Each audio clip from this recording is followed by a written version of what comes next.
So, brother got his car towed here, and this is one of his. I said one of his. Don't take that wrong. That didn't come out right. But his girlfriend's car. Now I'm gonna say this. I said I wanted a challenge, and I got it. And I literally it's only been here for like 15 minutes. One of the tires flat. I got that taken care of. Not really taken care of. It's sitting on a dolly and a rim, so I can push it in neutral. Brake light stuck on that I noticed. You know what? It's a Honda, so brake switch, no big deal.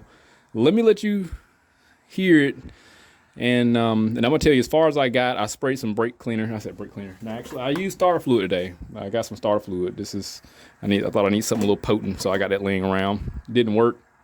I'm gonna do it and demonstrate, show you what I did up until this point, because that's the only thing I did.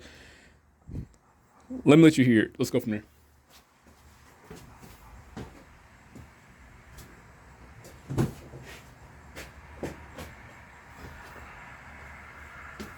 I think it'd be smart if I put this like that.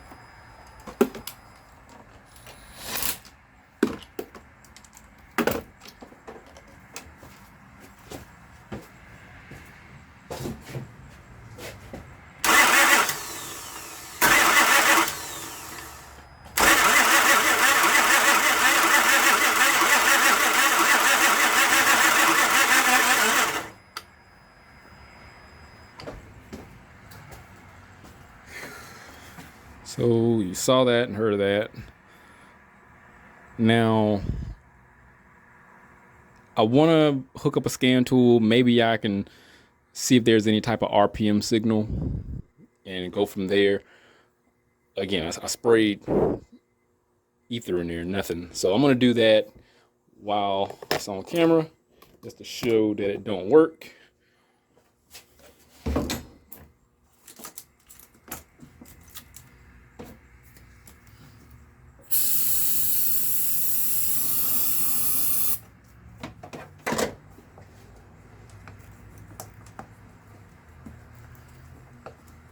I mean, it wouldn't even backfire.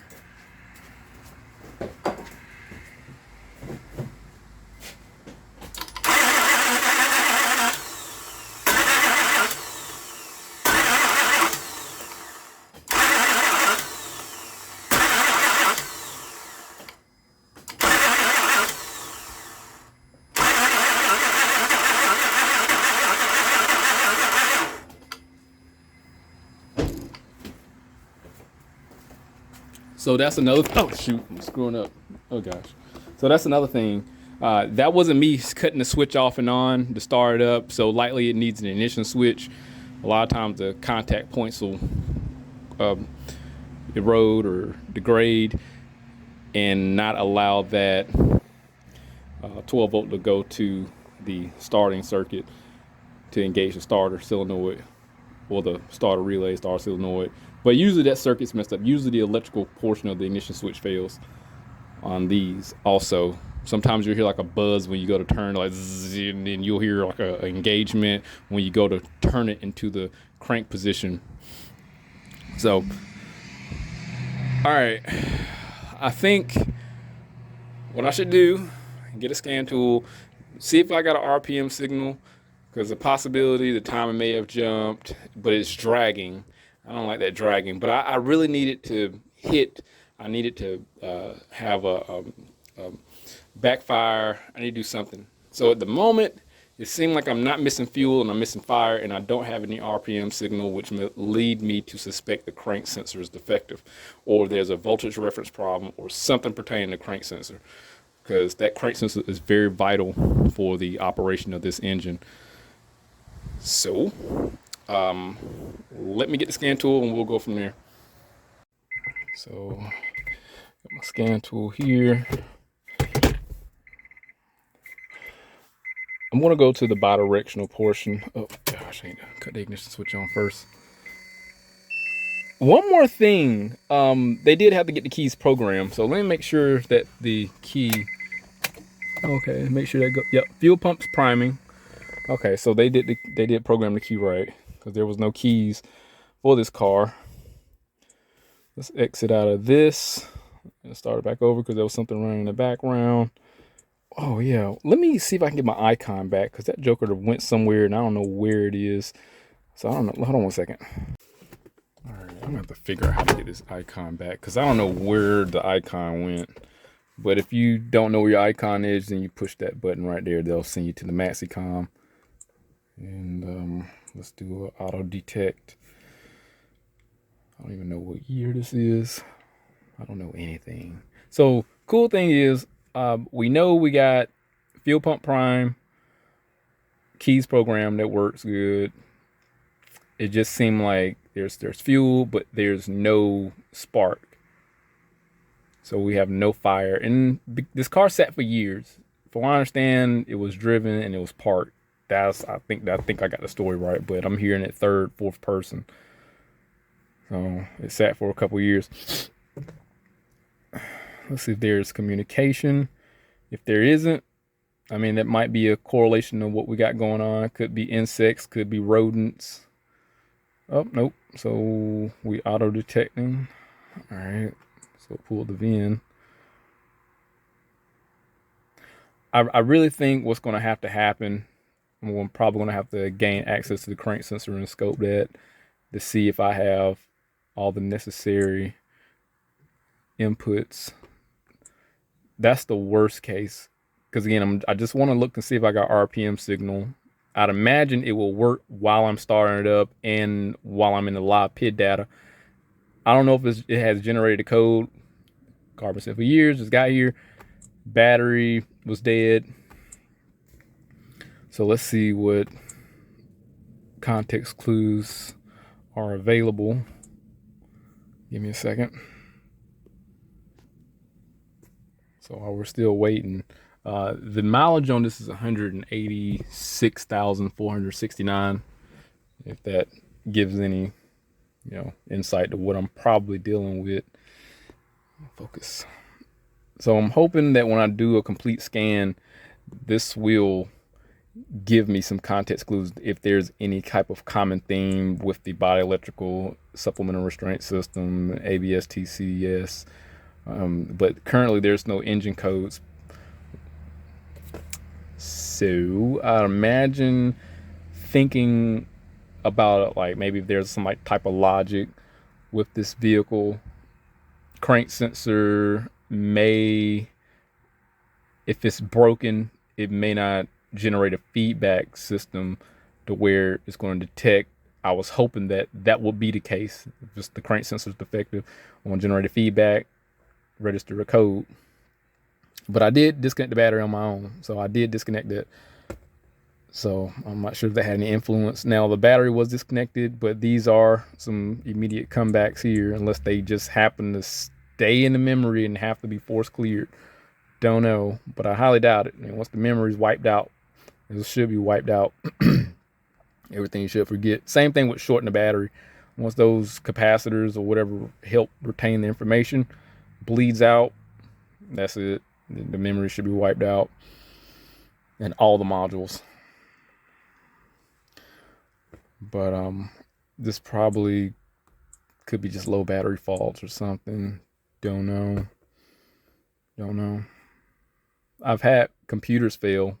Moisture will get down on it, and a coolant. I think, for I recall, I had one Honda Accord like this year. Coolant got on the computer because the computer should sit right there on between the console there in the back, and from what I recall, I think, and I had to replace the computer because of that. Moisture condensation got inside of it. Let's see what we got here on the report. Internal failure. There's an ODS. I don't know what ODPS means. Internal source failure. Permanent cam-related failure. Brake fluid level low. So the brake module, ABS module, is slightly defective on here. Brake switch failure. So I'll have to see if I can communicate with that. But this shouldn't have any influence on starting. But I'm not going to rule that out. Body control model. So all these related to, I don't know what ODS is, or ODS unit. to figure that out. All right, let's do a quick erase and see what happens. But as long as there's nothing in the engine fault, I'm not going to break my neck over it, and then we'll see what immediately comes back.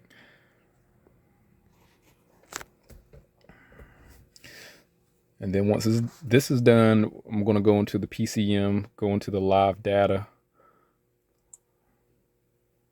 So it's only pulling up 6 modules. I can't remember how many computers are supposed to be on here, unless some of them are offline because of communication discrepancies with the CAN system. But I don't think this car is really that intricate. Let's go here in the engine. I'd imagine, I'm hoping I'm right, while cranking, RPM signal should be generated. If there's an RPM signal, then that will indicate that the crank sensor is working. I imagine I'll probably get about 450, 500 RPM when rotating, but it's dragging. The battery charger is still on too. Also, if there is something legitimately wrong with the PCM that it's not detecting, then I should be limited in live data PIDs. That could be a thing also. I've had it happen. Like it wouldn't give you every bit of information. So we got the map sensor, ETC, coolant temperature sensor. So map sensor, I don't think so. We got map sensor. I'm not going to stress about the 5-volt reference barometric. Yeah, the barrel's 14. That's right. Now, sometimes I tend to overlook information just because I have a confirmation bias. I'm not going to worry about the O2s. Alternators, command 100% alternator. Controls 14. Let me see, GR lift. So we got plenty of PID information.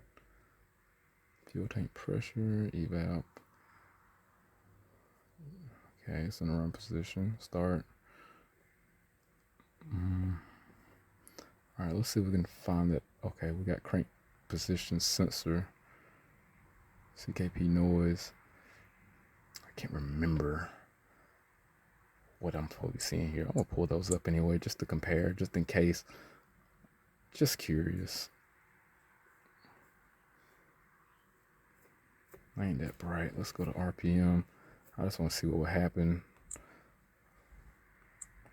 All right, let's see what happens when I try to start it.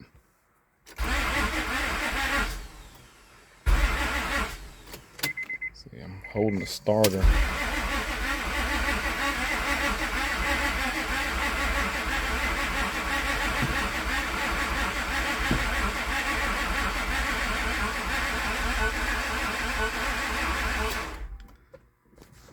RPM is pretty slow.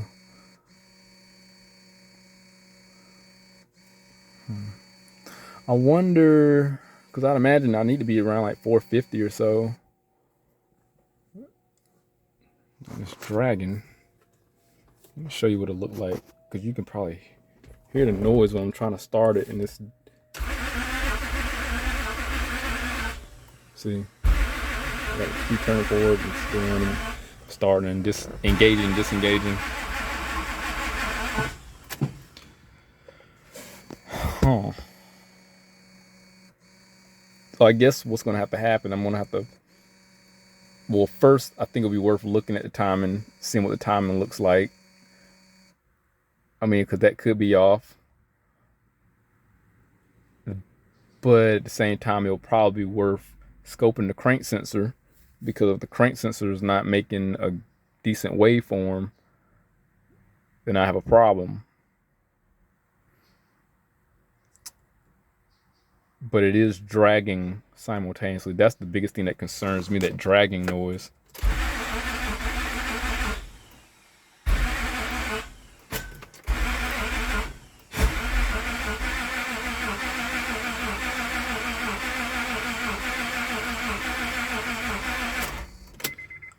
Let me see.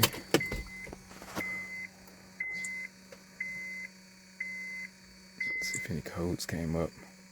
Nope, no codes. Yeah, I think we probably got some. Wow, if the timing, I don't see. Could it be timing? Let me pull a plug out and see what it looks like. What I could do, instead of scoping the crank sensor, I could just go straight to the ignition coil and see if I got a signal from there. So my thing is, like, if I do something that's too invasive, then I might be wasting too much time checking this out. But I mean, I just can't help but to I want to see what the plugs look like.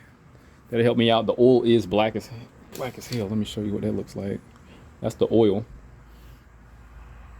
Well, I don't think the motor's bad. I just think there's a sensor problem or timing. So I think it should be a 5mm. Get that out. It's actually a 6mm. I was wrong. Let's pull out this one since it's more accessible.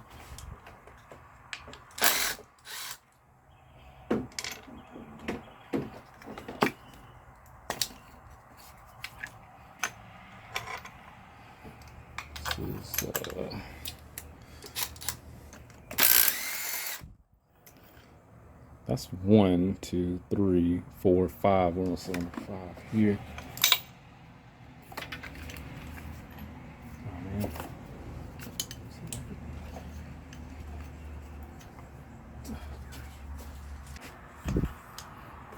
Let's see what the plugs look like. They are filed out. It smells bad, like really bad gas. Really bad gas. Smell it. See, I can't smell gas that well because I've just been dealing with like a lot of brake cleaner. But I have the right mind to just disable the fuel system, spray nothing but ether in there and see if it starts up on its own. But nope, I can't do that. I would, unless there's a common, like unless the fuel injectors have its own power source, then I could disconnect that, but it's not really that accessible. But it really seemed like bad gas. I probably could take a fuel sample and measure the water content in it.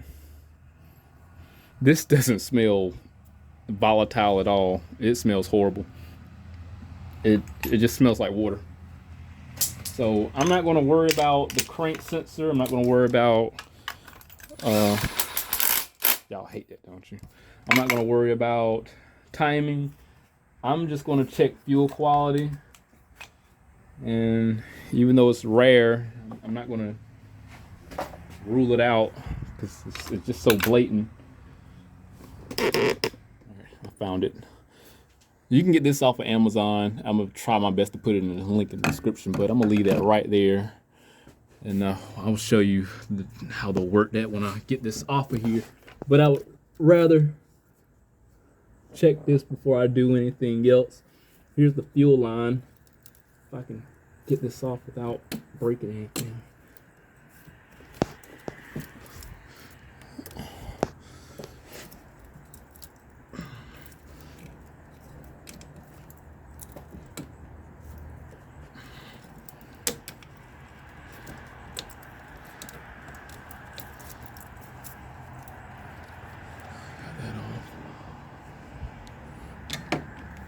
Alright, I know I'm gonna get squirt by fuel. Try not to get so messy. Gotta get that line off that lock.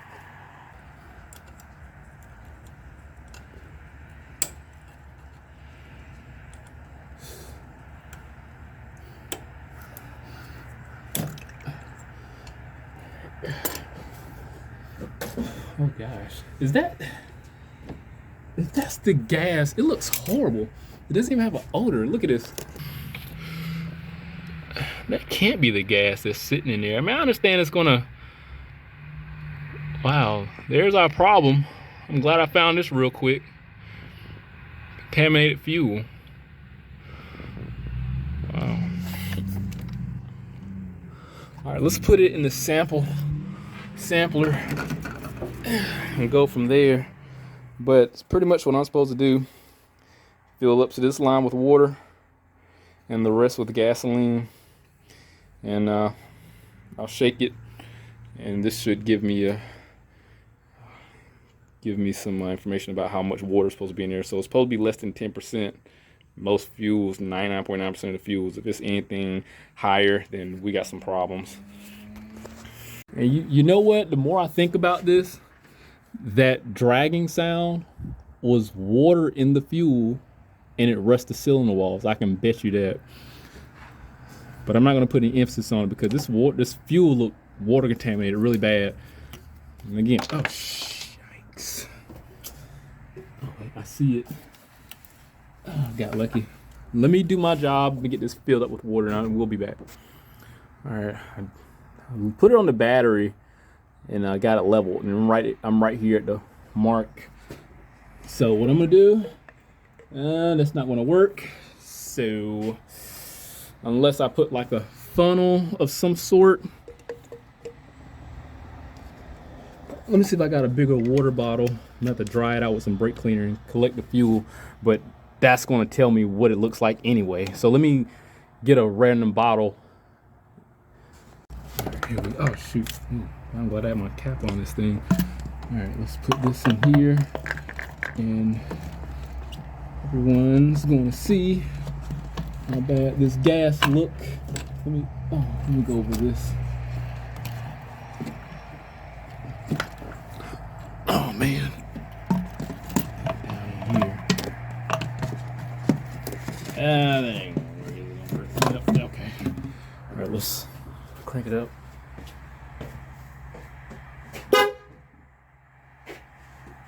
What I could do is activate the fuel pump.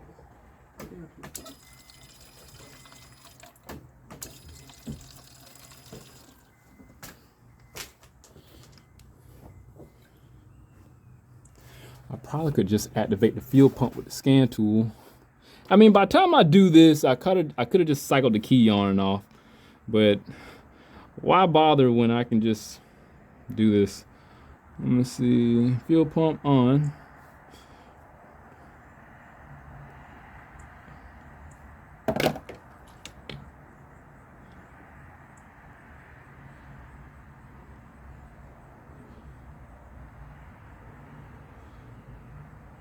It says fuel pump is operating.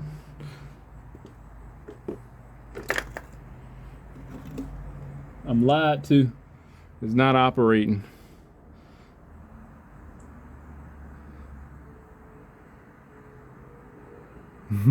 I was lied to. Maybe because I didn't follow directions. I'm just curious. Let me see. Controls the fuel pump relay when on. This function manually operates the fuel pump for 5 minutes. Do you wish to continue? Yes. Okay, press OK to operate the fuel pump. Fuel pump is operating. I was lied to. Fuel pump is not operating. That's why you can't trust your scan tools all the time.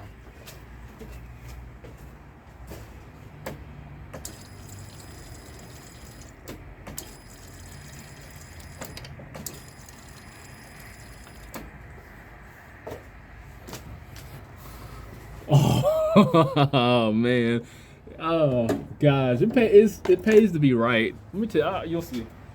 Oh wow.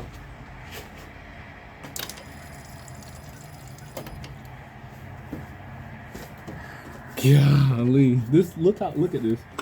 Look at. Oh wow, if that ain't the highest quality gas you've ever seen, I don't know what to tell you. Let's see if I can get a close up in there. There's a problem. And just to add, I'm still gonna add it in here, but I just want to say, as far as time, because I know I'm editing the video, this is well within the hour diagnosis.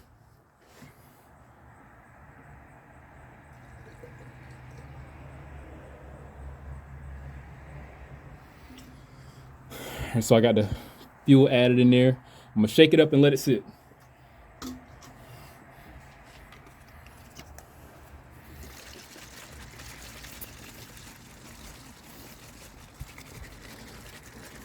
So what I'm going to do while I'm shaking this up, I'm going to deactivate the fuel system, pull the fuel pump relay. We're going to spray supplemental fuel in there, and it should start up. And then we'll be able to check the water content in this and conclude the video. So I don't know if you can see it, but it does have fumes, but it's just contaminated. Yeah, even though it has fumes, it's just not as volatile as it need to be. I know you're not gonna see it, but I can see a little bit of the fumes when I squeeze the bottle. Ugh. You're gonna see how bad this fuel look. Let me find the fuel pump relay, unless I'm able to actually turn the fuel pump off on the scan tool. Turn fuel pump off. I'm gonna command it off. And maybe when I try to turn the key on and off, it's not gonna command it on. If it do, then I'll just deactivate the main relay. Well, the relay for the fuel pump, assuming that is once dedicated to the fuel pump. All right, due to probably some complexities, I'm gonna try to explain what I got going on. So I need to clean the fuel injection anyway, all right? So I'm gonna use my non-dismantle injection cleaning service kit, and I'm gonna clean the injectors, use the separate fuel source to get this started. I'm gonna get I'm not a fan at all, trust me, I said brake cleaner, a fuel injection cleaner, but why not get something anyway? I might get paint thinner, might get acetone. People are gonna have their thoughts on it, but I need to clean injectors. So I'm gonna probably put an extremely high concentrate of some sort of fuel injection cleaning. Who knows? I may put a combination of a couple different ones in there. Gas is a solvent. Gas works very well. I don't know how this fuel system got water in it. This is a discussion for another day. But I will say I'm going to use my non-dismantle fuel injection service kit to clean injectors at the same time, get it started up. While I'm doing that, I'm going to hook up to the feed line and send a hose to a separate tank. So that's going to self-siphon in a way. So while I'm working on getting this started and running, the fuel pump's going to activate, and it's just going to extract the fuel on its own. And I probably could just get some additional fuel and flush it through there.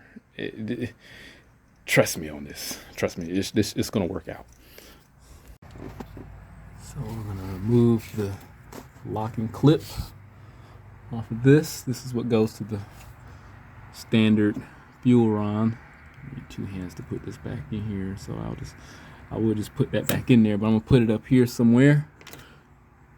And I have where's that fuel line I had? I just had it in my hand. Here we go. So we're gonna put this in here. This should be the appropriate fit.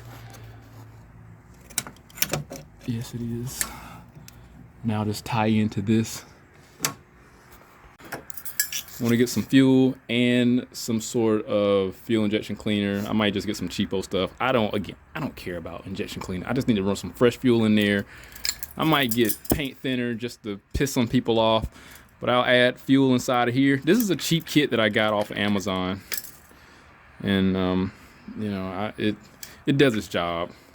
You know, already I don't even use it that often, and you can tell it's just cheap stuff from the internet. The O-ring is degrading.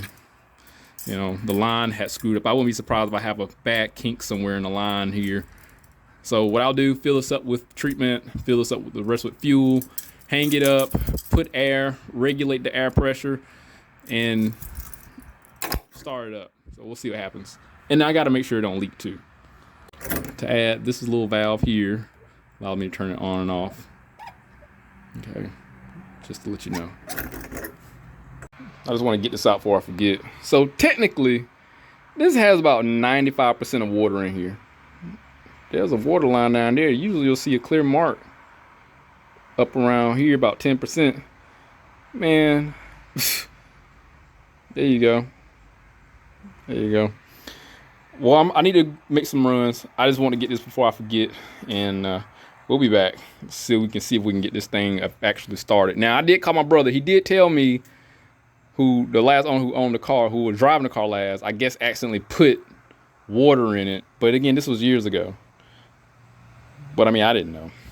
But that's why we investigate. Now, I didn't know this. Once I told my brother what was wrong with it, then he wound up. He said, you know what? Then, you know, you kind of get the last little bit. It is what it is. I'm an investigator. Let me go do my thing, and let's see if we can get this thing started and running by the end of the day. All right, so just got back from the parts store. This is what I'm using. I'm using acetone, and I'm just going to use some house brand fuel injection cleaner. All right, so what I'm going to do, I do have gasoline also. I'm going to pour the fuel injection cleaner and the acetone in here. But first, before I do that, I am going to pour fuel in it first to make sure everything's tight on this end before I use the chemical. Don't waste that. I know it's not a good idea to put it by the battery, but you shouldn't be doing what I'm doing anyway. So let me do that, and then make sure everything works. Might even see if it'll start with regular gasoline first. But again, I mean, this gauge, I think this gauge broke. And again, this is cheap, like Chinese stuff. Yeah, this is like cheap Chinese stuff. This gauge is broke. So I'm not going to break my neck over it. I'll probably just go off the gauge at the AC, at the compressor itself, because I got to regulate that. Or maybe I'll just eyeball it. I don't know. But it's broken, raggedy. So let me get this adjusted. Let me get the fuel in there. We'll try to start it up. Oh, no. Oh, gosh. I'm making a mess. I am making such a big mess. All right, I got fuel in here. I'm just checking for leaks right now. My gauge, like I said, don't work, so I'm gonna have to kind of guesstimate where the pressure is. I did have to change this seal here at the top because it was just so brittle and worn out, it was leaking. So I'm gonna open the valve up. All right, I could hear fuel going to the hose. And it is in fact leaking. It is in fact leaking down there. So let me address that.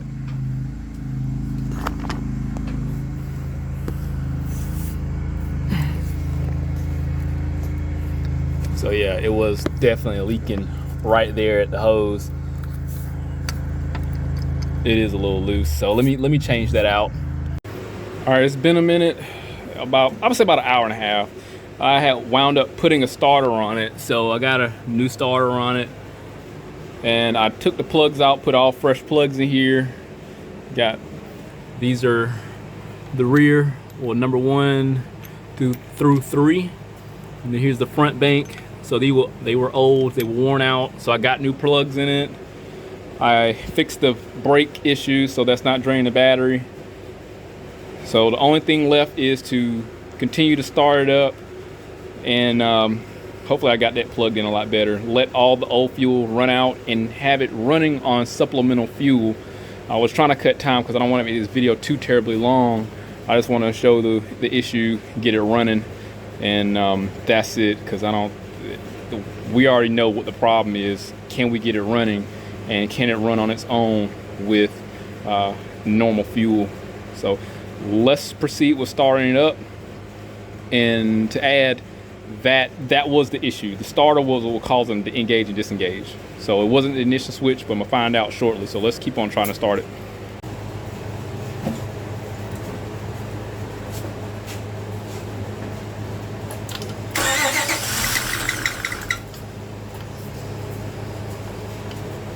That was a lot better. It was a whole lot better. That was the first hit too with the new plugs in it. Let me get this stuff off of here because it should run on its own.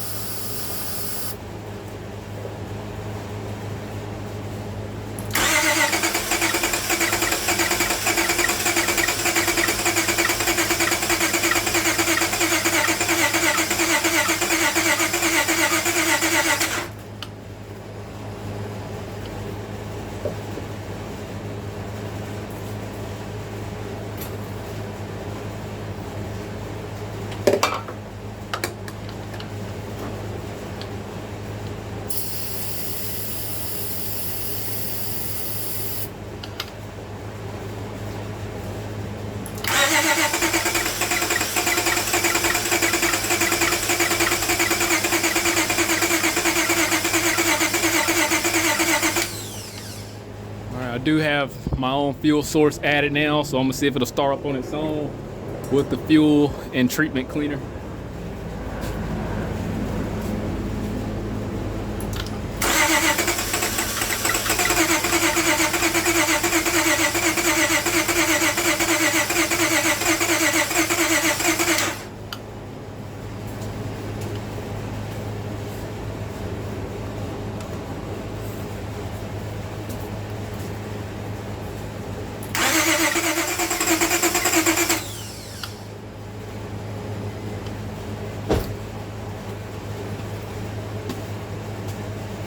So it seems like it's running on it's trying to start up on its own fuel source.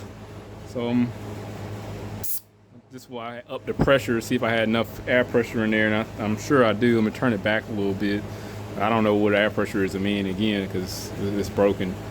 So, all right, let me try it again.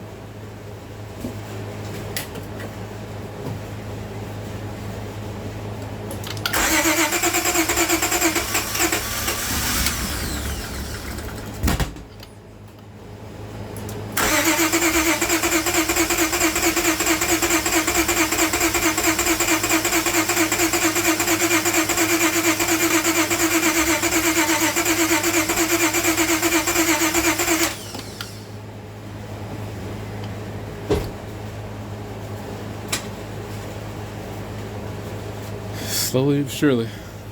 So I'm gonna check the fuel source after this, but after it runs out the fuel, I'm gonna add more actual gas in there to dilute the fuel. Did I say that right? Dilute it with more fuel and less water concentration.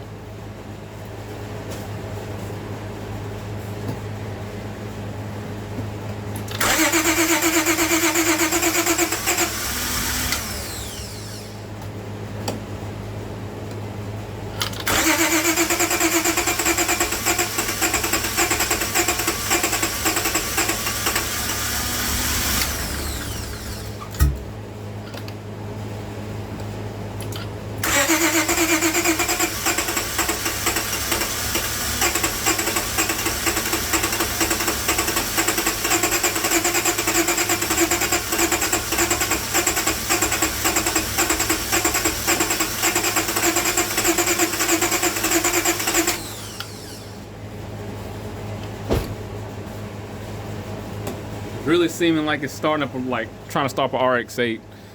Let me check the fuel in here and cut this off. It's getting close. It might be out of fuel.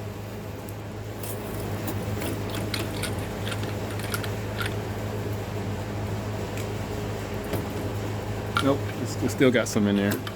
Maybe I need to bump up the air pressure or something. I don't know.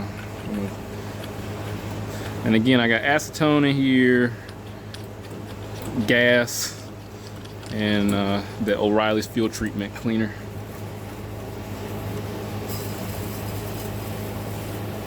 Let's see what happens.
It ran. Now again, I'm not gonna worry about that fuel that's leaking, that's water, and it's going to another bucket. So all that's going where it needs to go. I'm not worried about the little marginal bit that's dripping.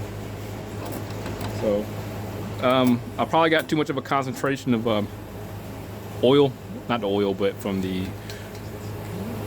actual fuel treatment cleaner, because it does have oil in it to lubricate the injectors.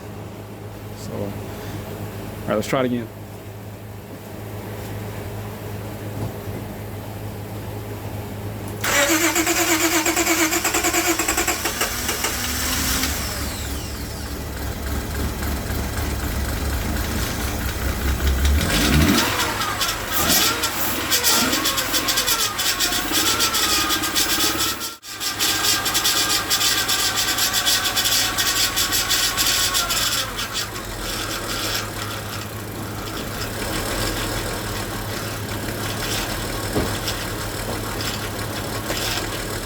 All right, awesome. It is officially idling on its own. I'm right here. No hands. Cool. All right, what I'm gonna do, all right, it's been running for about 5 minutes. I'm gonna do a snap throttle, and it's still running on a supplemental fuel.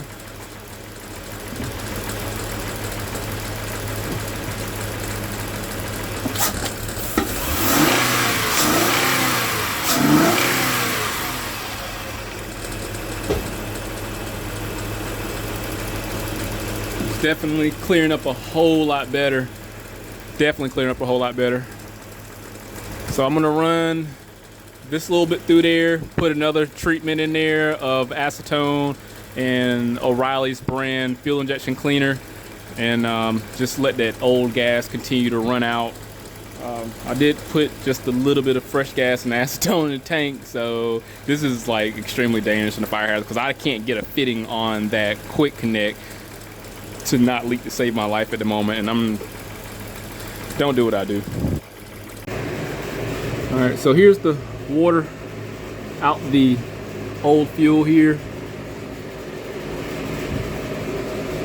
and here's the mix of the fuel. Here's the good clean fuel. So I'm gonna do another flush until I can get at least about like 20% water content, and I could probably use isopropanol, but I'm hoping that acetone will help break up that dirt that's in there. So we should be fine. It has quite a few defense mechanisms, so I think we'll be okay. Here's the second fuel flush. This is a normal one. This is the old one, so it's getting less and less water in there. So, but I still need it to look like this. But I think I'm gonna have to go through a tank or two, probably a good tank with this in there. So I'm gonna try to keep on flushing it with fresh gas. I'm gonna do it one more time, and I'm not putting that much. I'm putting like 1/4 of a gallon in there. All right, so I'm gonna do another snap throttle, and again, don't worry about that fuel leaking out. It's getting captured, so don't break your neck. I know how some of y'all in the comment section are. So this is the second treatment. Let me see how the snap throttle, how it responds to the snap throttle.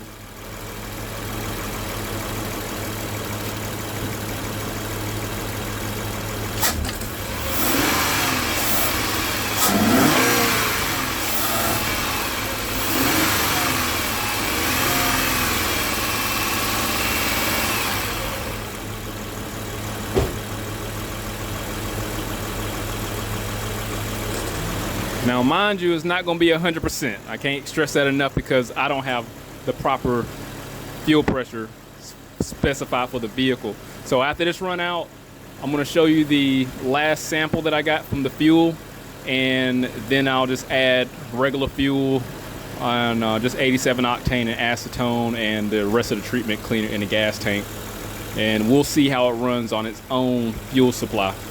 All right, it's the last treatment here. So this is the second one. It just went out, so it just ran out. So I'm gonna hook up the normal fuel supply, add the fresh fuel in there, and the acetone and the fuel treatment cleaner, and we'll see how it responds. So we'll do the first startup with that. So give me a second. All right, I got the fuel supply hooked up. Uh-oh. I got the fuel supply hooked up on its own. So The card tricks here. I just got to put the plastic cap back on there, that retainer, and I'll get that on there after the fact, because the lock, that's the main thing, that is the lock is on there, so I think we'll be okay. All right, let's start it up and see what happens.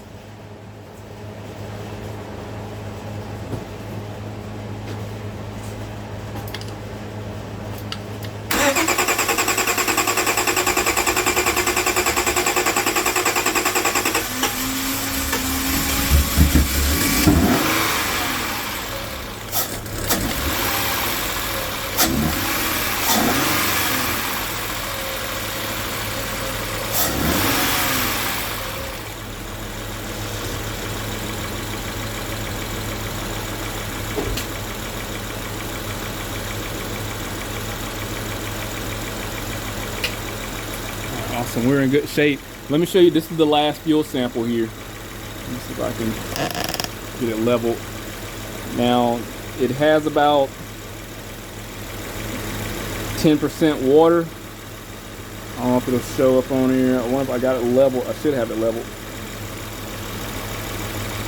Let me put it on the battery.